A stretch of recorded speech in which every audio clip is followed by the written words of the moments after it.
اعوذ باللہ من الشیطان الرجیم، بسم اللہ الرحمن الرحیم۔ آغاز عمل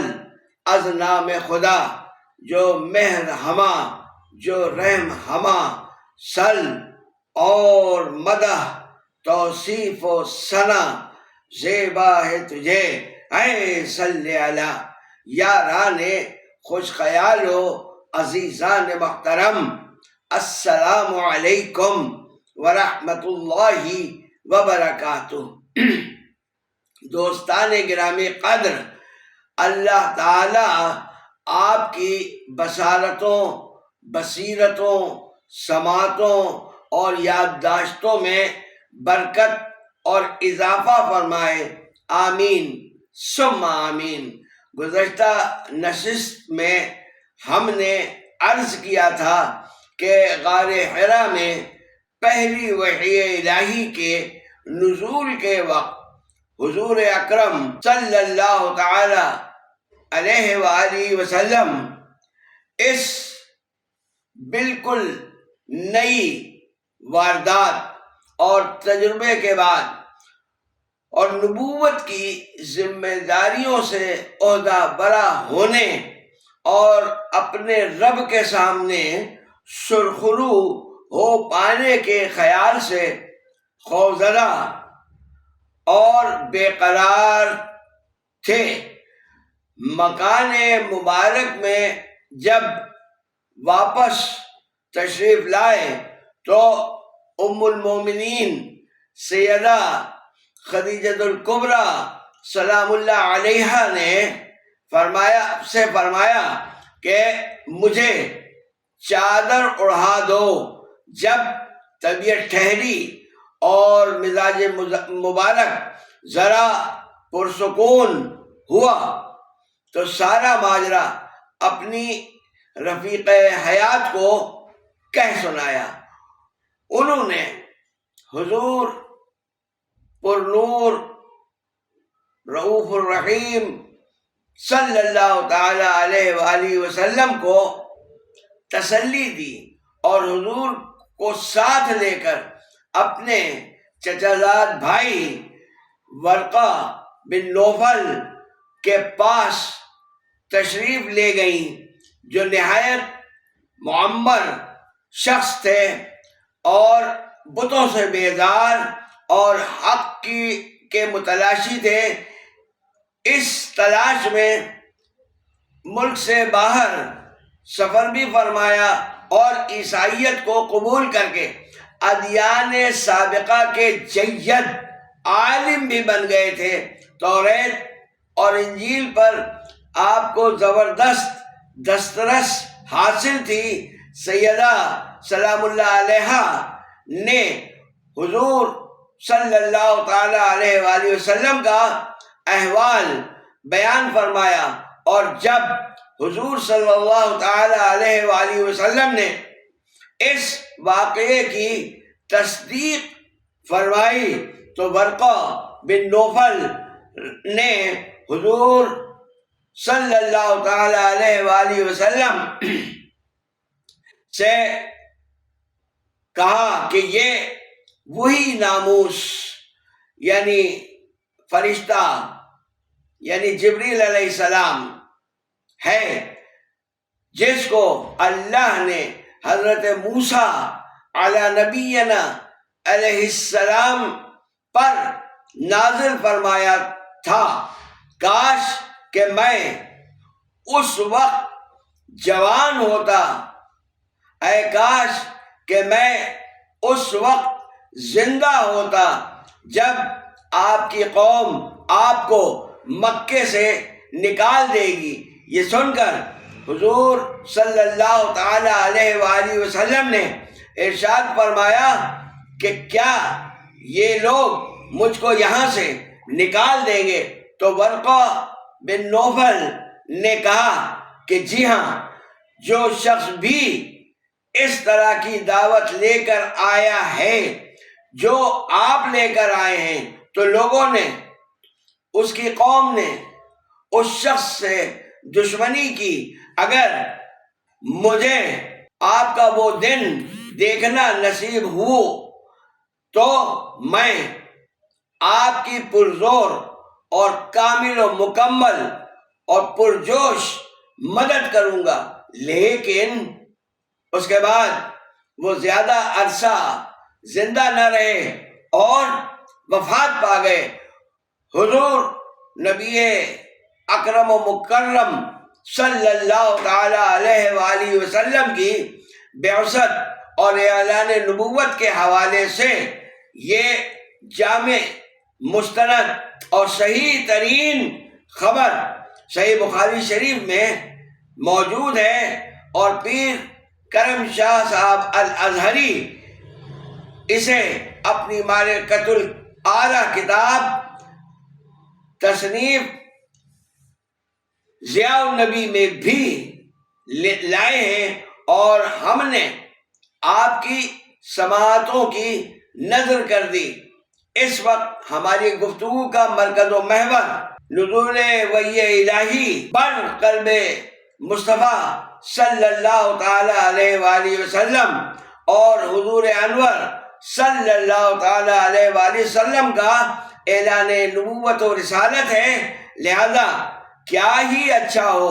کہ ان اصطلاحات کی توضیح اور تشریح کر دی جائے، جو ہم سب کے علم میں اضافے کا سبب بھی ہوگا، اس یقین کے ساتھ کہ جملہ احباب پوری طرح متوجہ ہیں۔ میں عرض کرتا ہوں کہ پہلی اصطلاح جس پر گفتگو کرنا لازم ہے وہ ہے الوحی۔ لفظ وحی کی ایسی تشریح و تعبیر کہ جس سے اس کلمے کے لغوی اور اصطلاحی معنی اور مفہوم پوری طرح واضح اور صاف ہو جائیں اور اذہان میں کسی قسم کی خلش اور ابہام باقی نہ رہے، اس کے لیے صاحب تفسیر المنار الشیخ رشید رضا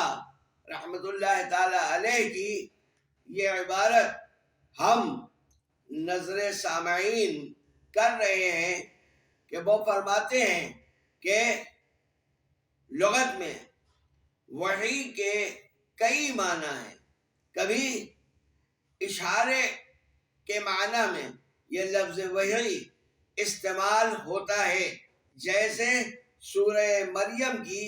11ویں آیت میں بس اشارہ کیا حضرت زکریا نے ان لوگوں کی طرف کہ تسبیح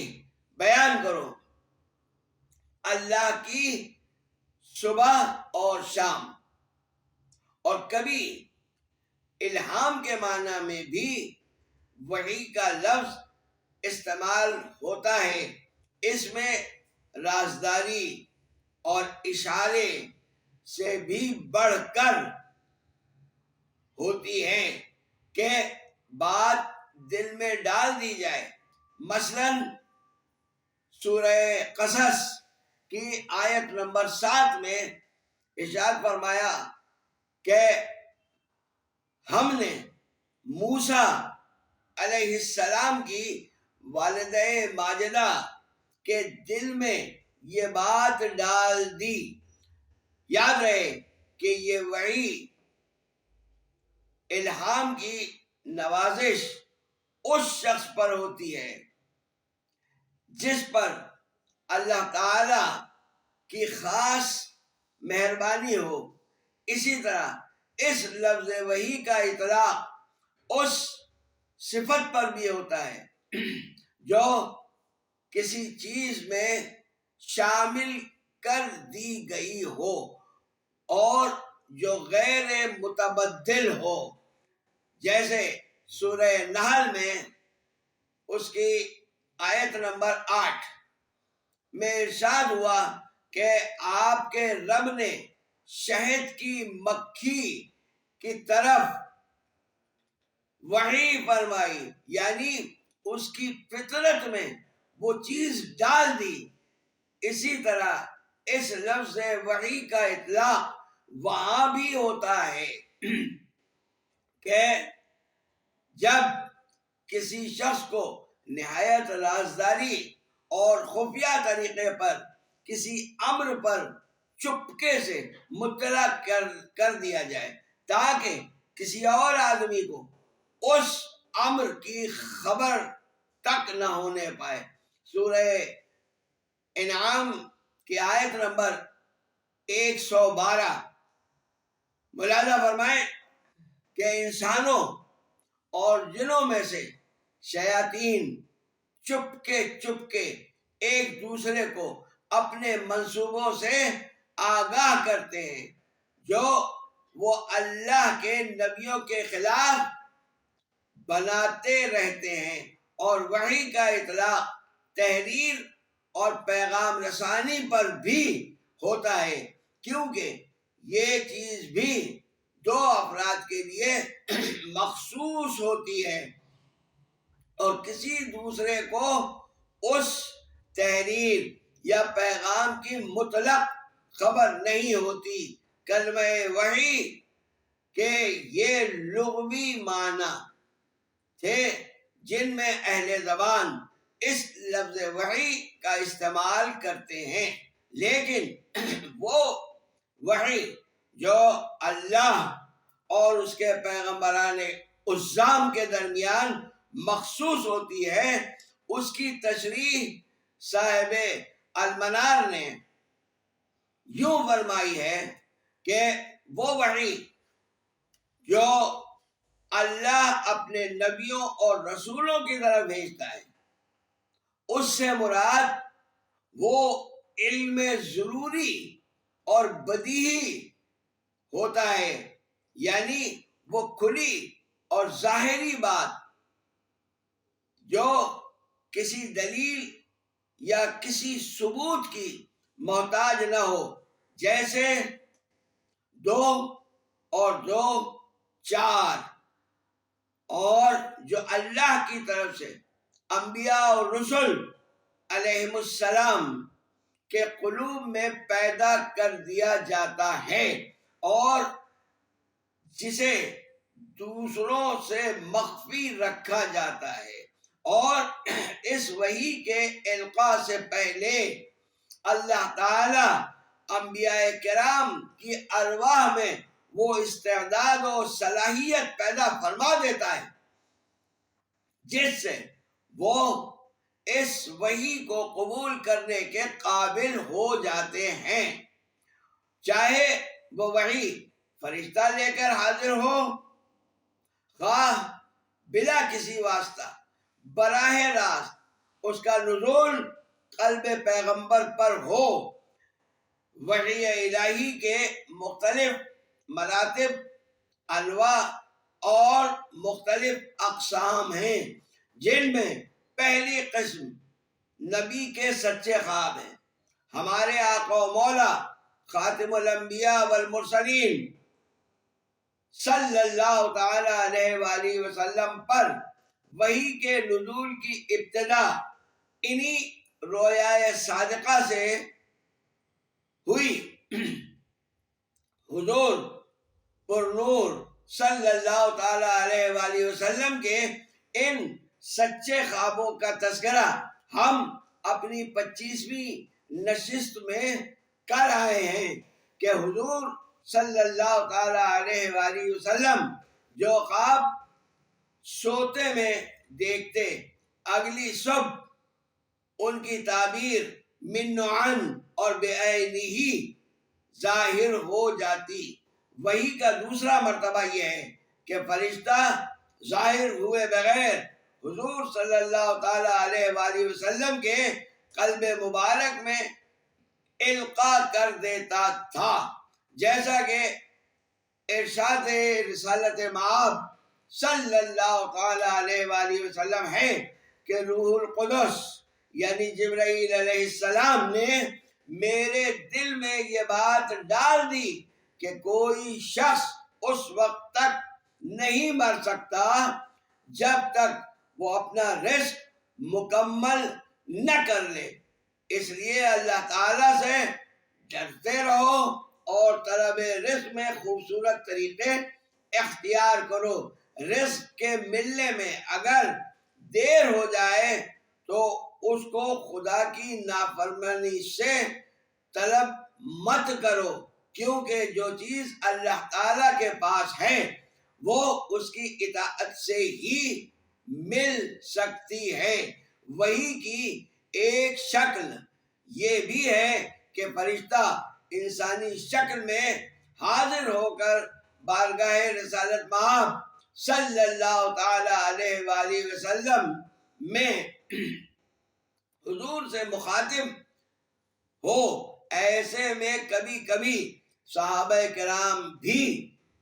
اس فرشتے کو دیکھ لیا کرتے تھے۔ دوستو، وحی کا چوتھا مرتبہ یہ ہے کہ گھنٹی کی آواز کی طرح وحی کی آواز سنائی دے۔ وحی کا یہ انداز حضور اقدس و اکرم صلی اللہ تعالی علیہ وآلہ وسلم کے لیے بہت مشکل اور کافی دقت طلب ہوا کرتا تھا۔ سخت سردی کے موسم میں بھی پیشانی مبارک ابریز ہو جاتی تھی، پسینے کے قطرات جبین اقدس سے ٹپکنے لگتے تھے۔ اگر حضور صلی اللہ تعالی علیہ وآلہ وسلم اس وقت پشت ناقہ پر سوار ہوتے تو وہ اونٹنی بھی وحی کے اس بوجھ کو برداشت نہ کرتے ہوئے زمین پر بیٹھ جاتی۔ ایک مرتبہ حضور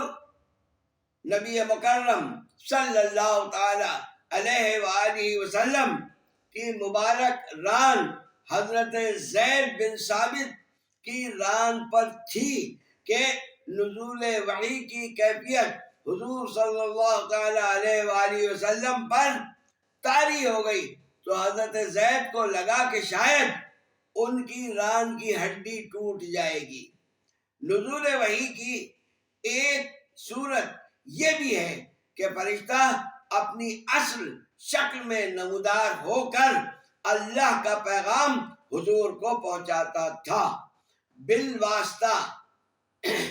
یا بلا واسطہ، یہ ساری شکلیں جو ہم عرض کر چکے ہیں۔ اب بلا واسطہ جبریل علیہ السلام براہ راست اللہ نے اپنے حبیب مکرم صلی اللہ تعالی علیہ وآلہ وسلم کو معراج میں وحی سے شرفیاب فرمایا۔ اسی طرح ایک طریقہ اللہ کے حضور سے بے وسیلہ ہم کلامی بھی وحی ہے، جیسے حضرت موسیٰ علیہ السلام سے اللہ نے کلام فرمایا، اور وحی کی وہ شکل جس میں لذت دید بھی اور لطف و شرف تکلم بھی، جیسا کہ شب معراج مقام دنا فتدلی پر دیدار الہی۔ انشاءاللہ اس عنوان تفصیلی گفتگو مناسب مقام پر وحی کے یہ مراتب اور یہ اقسام جو عرض کیے گئے ہیں وہ پیر کرم شاہ صاحب الازہری کی تصنیف لطیف ضیاء النبی سے یہاں ہم نے بیان کیے ہیں، اور انہوں نے علامہ ابن قیم کی زاد المعاد سے مستشرقین کے بغض و عناد، تعصب اور تنگ نظری کا جواب دینا ہم وقت کو برباد کرنا جانتے ہیں، کیونکہ ان کو خود اللہ جل جلالہ نے قیامت تک کے لیے لاجواب فرما دیا ہے کہ اس کلام کی مثل ایک آیت، ایک جملہ تو کیا، اگر تم بنا سکتے ہو تو بنا کر لے آؤ، جسے تم کسی مرغی کے مریض کا ہذیان کہنے کی جسارت کر رہے ہو۔ وحی الہی کی صداقتوں پر موجودہ سائنس کی گواہیاں ان مستشرقین کی نام نہاد تحقیقات کا منہ چڑھا رہی ہیں۔ اگر اس عنوان پر گفتگو کی جائے تو یہ نشست کافی طویل ہو جائے گی، اس لیے فی الحال خدا حافظ، فی امان اللہ، اس دعا کے ساتھ اللہ رب العالمین تمام مومنین و مومنات، مسلمین و مسلمات کو